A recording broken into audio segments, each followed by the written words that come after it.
eu preciso fazer um voto ou jejum para receber uma bênção que tenho buscado de Deus? Você também já ficou com essa dúvida? É sobre esse assunto que nós vamos falar hoje aqui no Momento com o Evangelho.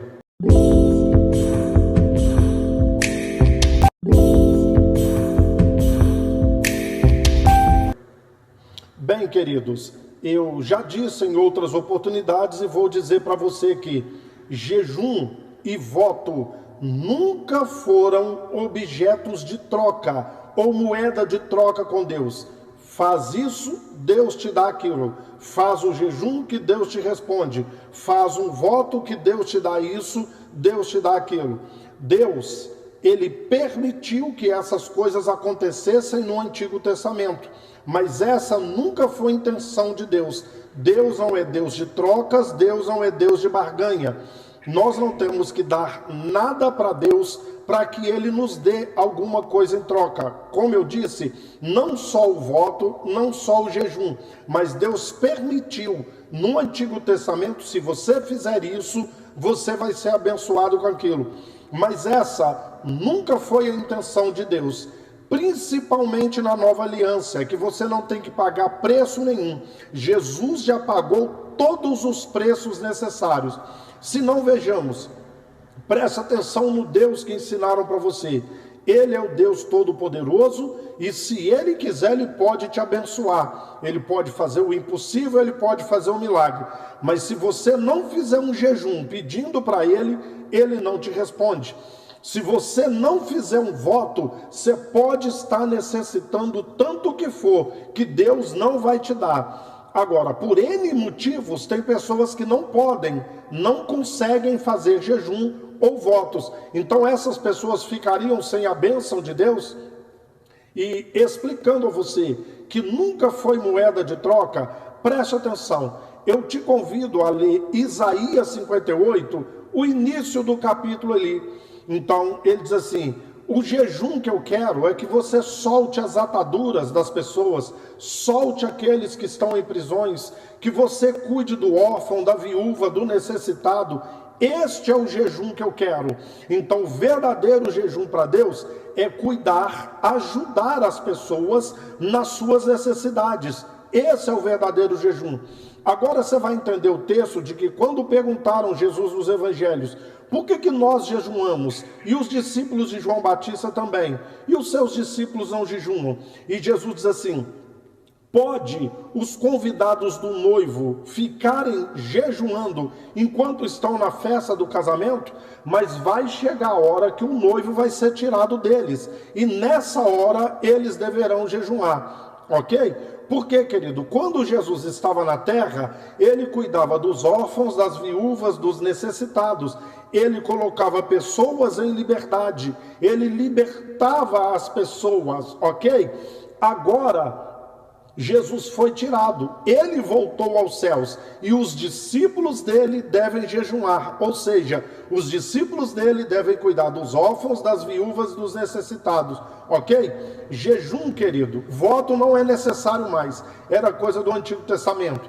E jejum, também, se você parar para pensar, esse é o verdadeiro jejum. Jejum é necessário, em Tiago 1,27 está escrito que a única religião, a religião pura e verdadeira, é cuidar dos órfãos, das viúvas e dos necessitados. E se mantém puro das contaminações do mundo. Qual que é a verdadeira religião? Cuidar dos órfãos, das viúvas e necessitados. Então essa é a necessidade do jejum. É para isso que eu tenho que jejuar. Agora, viver orando, meditando na Escritura e jejuando, até serve como uma disciplina espiritual para mim, não para Deus.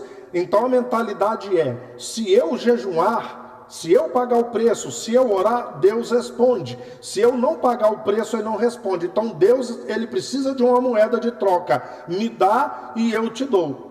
Umas outras pessoas pensam assim, se eu orar e jejuar, Deus é mais poderoso. Se eu não orar e não jejuar, Ele não vai ter poder para fazer. Entendeu isso aí? Então, querido, esse jejum de abster de alimentos, essas coisas, não é mais necessário. Se você quiser fazer uma disciplina espiritual, para você crescer espiritualmente, não para receber cura, abertura de portas, receber emprego, receber, entende, um milagre, nada disso. O jejum não é para isso. Se Deus quiser fazer, Ele vai fazer. Se Ele não quiser fazer, Ele não vai fazer. E tem muitas coisas que nem depende de Deus, depende única e exclusivamente de mim e de você, com ou sem jejum. Então, o jejum, entendeu? É uma disciplina espiritual para mim. Deus não se torna mais poderoso ou menos poderoso caso eu jejue ou deixe de jejuar. O verdadeiro jejum é cuidar das necessidades dos necessitados, ok? E para você que viveu angustiado ou angustiada, achando que Deus não recebeu, porque você não pagou o preço do jejum e da oração, e você que também vive angustiado, porque jejuma e ora e não acontece. E outra coisa, às vezes alguém jejuou e fez o voto e recebeu. Só uma coincidência, Deus não precisa de nada disso para abençoar ninguém. Mas se você estiver angustiado, eu quero orar com você mais uma vez. Deus, sempre com o coração cheio de gratidão, com o coração cheio de ternura em relação ao Senhor, em relação à sua obra, em relação ao seu evangelho. Bem disse o profeta Oséias: o meu povo é destruído porque falta conhecimento. E muito obrigado porque o Senhor tem levantado homens e mulheres que têm aprofundado no seu evangelho, não só para aprender, mas para ensinar também. Eu quero agradecer por esse ensinamento precioso do seu evangelho. Nós não precisamos de moeda de troca. Nós não precisamos, meu Deus, pagar preço nenhum, porque o seu filho já pagou todo o preço por nós. Agora, meu Deus, essa pessoa que está clamando algo e que achava que precisava do voto e do jejum, eu quero clamar em favor dessa pessoa. Se é da tua vontade, ó Pai, entra nessa causa, soluciona esse problema. Meu Deus, traga a resposta, acalma o coração dessa pessoa, em nome do Evangelho, em nome da sua palavra, em nome de Jesus Cristo. Amém e amém. Um abraço, até o próximo, fique com Deus, se Deus assim nos permitir.